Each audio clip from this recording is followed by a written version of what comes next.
നെയ്ച്ചോറിന് ആവശ്യമായ അരി കഴുകി വെള്ളം വാരാൻ വെച്ചിട്ടുണ്ട് കേട്ടോ.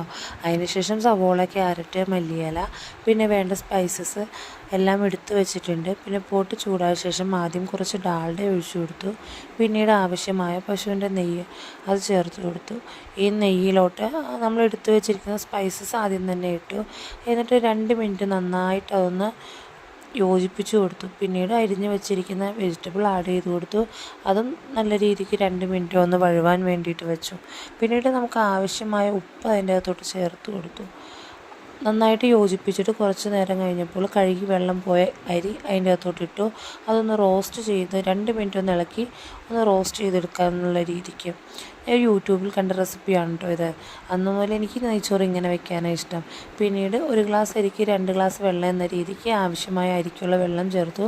കുറച്ച് കളറും ആഡ് ചെയ്തു. പൈനാപ്പിൾ എസൻസ് ഒഴിച്ചു കൊടുത്തു. കളർ അല്പം കൂടിപ്പോയി.